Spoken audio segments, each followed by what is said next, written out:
Alors, je me suis tapé toute la série, c'est pas péjoratif, hein, je dis tapé toute la série cette nuit. Non, parce que ça veut dire que c'est hypnotique, que c'est bien, que c'est. Mais la seule critique que j'avais à te faire, et Roman est mort de rire, c'est que j'ai trouvé ça excellent, bien joué, bien réalisé, bien écrit, attachant avec les personnages. Vas-y, c'est gentil, mais là, il me préparait un sale coup. Il y a un truc que j'ai trouvé superfétatoire, comme disaient les intellos, chiant et redondant. Ouais. C'est la voix off de la meuf qui décrit tout. Déjà, il y a ta voix off, toi.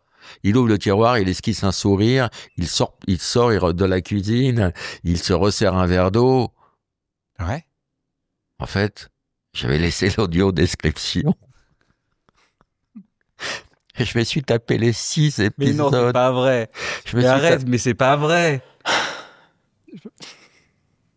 T'as regardé Bref avec l'audio-description pendant 6 épisodes. Et bon, c'est quand même. Je trouvais ça lourdin, quoi. J'ai dit, ça apporte quoi? Ça apporte quoi? Si j'ai une critique à lui faire, c'est celle-là.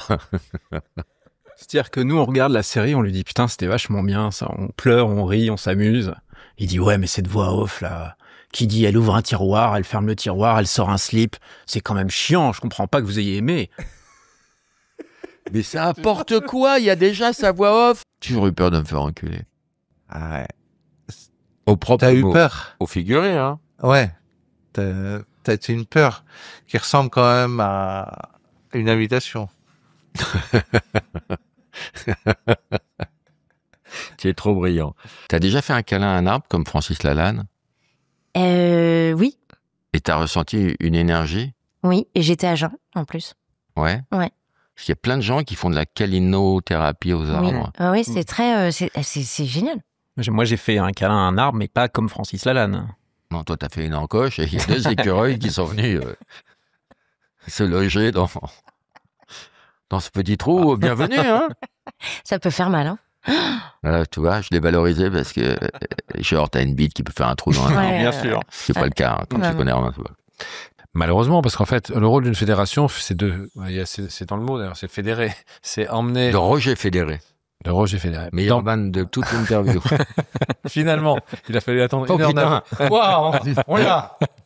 Merde, t'es pas enregistré? Non, mais raison. Non, toi, ferme ta gueule parce que je vais t'éclater très très vite. Très vite. T'as de la chance d'être connu. Regarde déjà. Regarde. Bras de fer. Allez, bras de fer. Allez, la patte qui tremble. Ah, vas-y. Allez, vite, allez. On va se casser le bras. Allez. Vas-y, 1, 2, 3, go! Oui, j'ai compris. 10 000. Les 2000. Allez. Tiens. Et ça, c'est qu'un avertissement.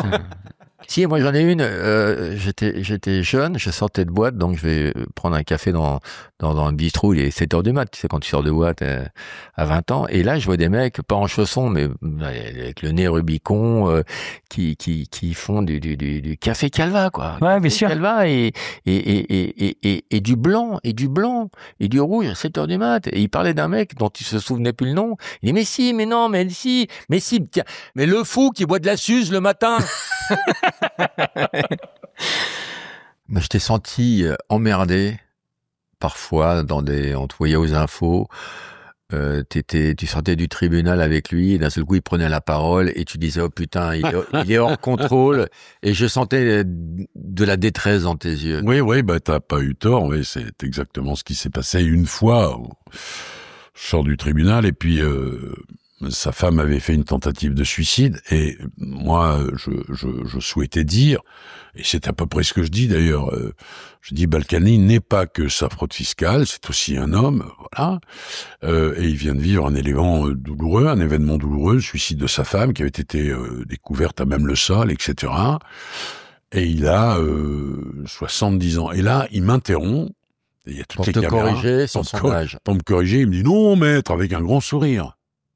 Enfin, moi j'essayais d'être dans la gravité, c'était un truc un peu sur le ton de l'oraison, chose grave. Et là il dit non maître, pas 70, 71. Et là je l'aurais tué quoi. Je le regarde, je le fusille du regard, je dis mais qu'est-ce qu'il fait? C'était quoi la devise de Chirac en 3 mots? Ne perds jamais une occasion de bouffer, de pisser de baiser. Et en général, quand il sortait des toilettes, il me disait toujours, il y en a déjà une de faite. Alors, pour la petite histoire, c'est un truc que j'ai jamais dit, mais je le dis, je leur avais prêté des sous. C'était pas des escrocs, mais ils avaient un peu de problème avec les sous. J'adore, et c'est une définition parfaite de Grishka et Igor. C'était pas des escrocs, mais ils avaient du problème avec l'argent. Moi, je trouve que ça marche. Donc, bien. je leur avais prêté une somme conséquente. Et puis, au bout d'un moment, ils faisaient de l'hélico, ils se mariaient dans des châteaux et tout. Et je comprenais pas pourquoi ils me remboursaient pas. Parce que moi, j'ai un toc. Si j'emprunte, je vais rembourser. Je pense, si je dois 1 euro, je dors plus, tu vois. Et puis ça, c'était un caillou dans ma chaussure, tu vois. J'osais même pas leur en parler. Et un jour, je vois Grishka dans la rue, je suis en moto, je m'arrête et je me lâche. Et je lui dis, putain, Grishka, ça fait, parce que je comprenais pas pourquoi, même 100 euros par mois, tu vois, ils auraient payé le truc. C'était 10 000, la somme. Et j'ai dit, Grishka, voilà, ça fait 10 ans que vous me devez de l'argent. Tout à fait. Mais finalement... sa réponse a été incroyable. Il m'a dit 10 ans déjà, comme le temps passe.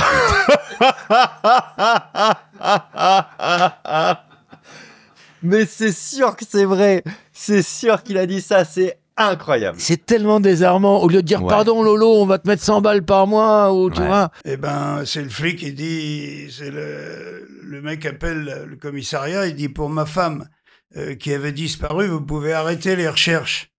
Et le flic il dit elle est rentrée, il dit non, j'ai réfléchi.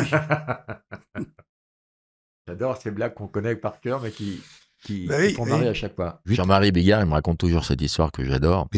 Il est dans je suis Marseille, je sais pas conduire. Il est dans un taxi à Marseille, et le taxi, il y a un feu, il s'arrête pas.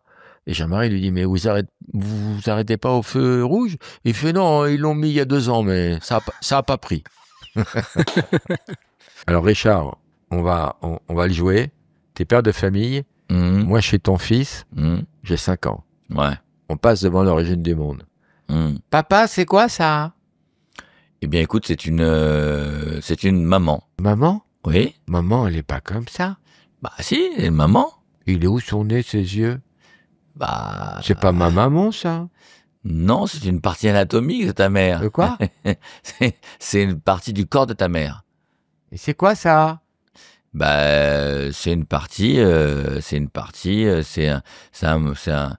on a pris une photo et en fait on l'a coupé en plusieurs morceaux et c'est un des morceaux de la photo. Mais c'est quel morceau? T'expliques mal, moi je dirais. Oh, je sais pas. Je dirais c'est de là d'où t'es sorti, me casse pas les couilles, viens on va manger une glace. Bah oui, mais toi oui, mais moi j'ai pas ton verbe. Alors moi j'en ai une que tout le monde connaît. Vas-y. C'est un mec, il est en vacances en Corse, tu vois, il conduit sa petite bagnole, et au détour d'un virage, tu la connais, évidemment, il y a un mec avec une carabine qui est comme ça, et qui stoppe la bagnole. Et il dit, qu'est-ce qu'il y a? Le mec, il est affolé et tout. Et il dit, sors de la voiture. Sors. Il dit, que j'ai fait quoi? Il dit, branle-toi. Il dit, quoi? Il dit, branle-toi, je te tue. Le mec, il dit, mais je peux pas, branle-toi, je te tue. Le mec, il se branle. Et puis, il a du mal et tout. Il fait, dépêche-toi. Si t'as pas joué dans 2 minutes, je te tue. L'autre, il se concentre, tu vois, il veut pas mourir. Et il jouit. Il fait, et maintenant, il fait, rebranle-toi. Il dit, quoi? Il dit, rebranle-toi. Mais je viens de me branler. Il dit, rebranle-toi, je te tue. Et le mec, il veut pas mourir. Il se branle, il a du mal. Et concentre-toi. Et il jouit. Il dit, maintenant. Non, il dit, maintenant.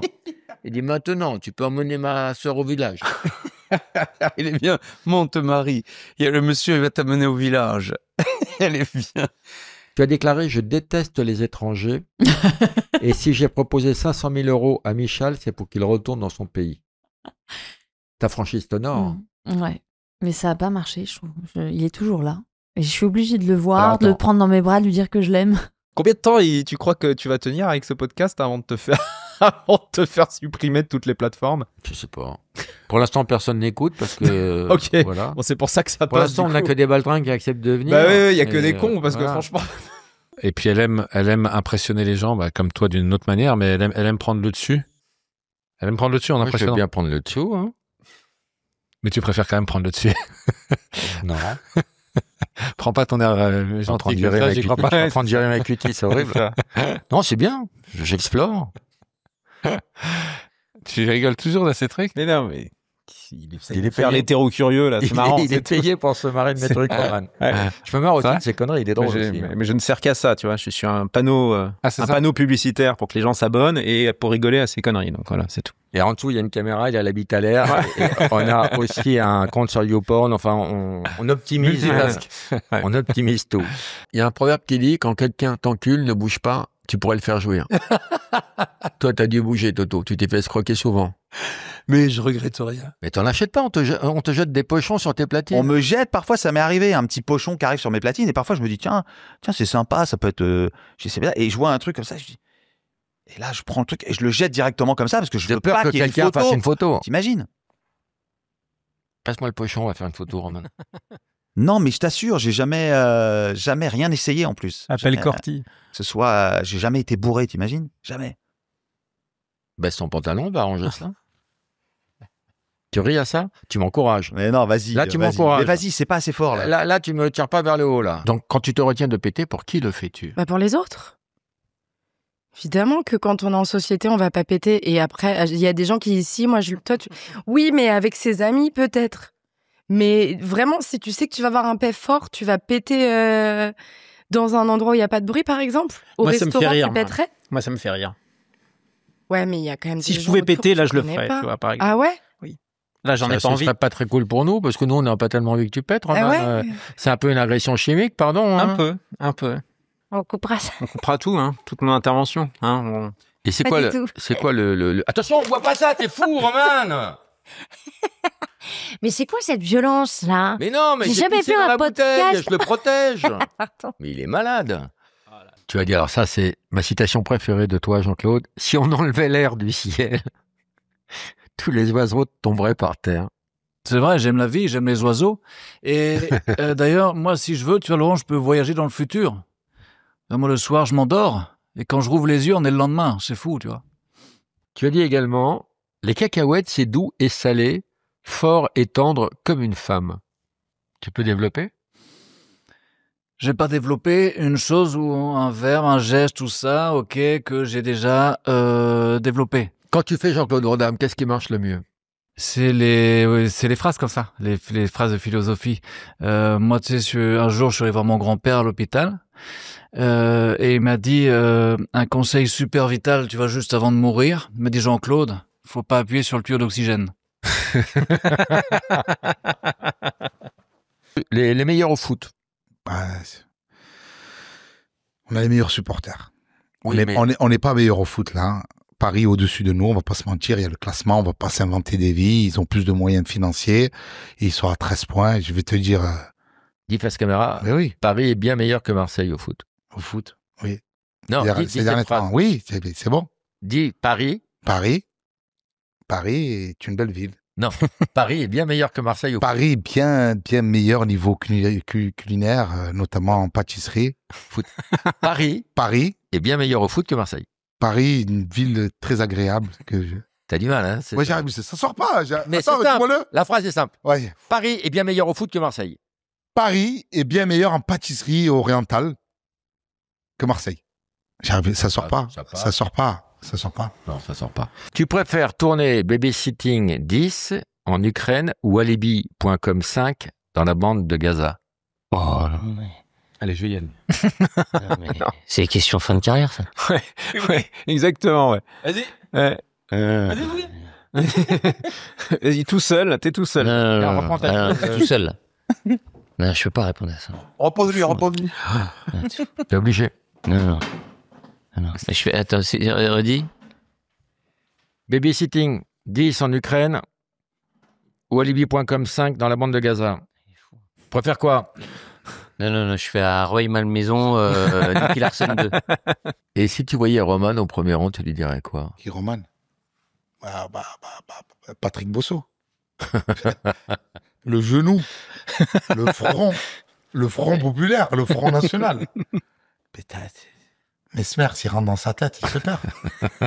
Regarde-moi ce beau crâne, ce beau rocher, ce beau caillou. Tu gagnes la Starac, il y avait 1 million à la clé, alors les gens pensent que c'est 1 million cash, non, c'est un contrat d'1 million, peu importe, et tu décides de partager 1 million d'euros avec un Polonais.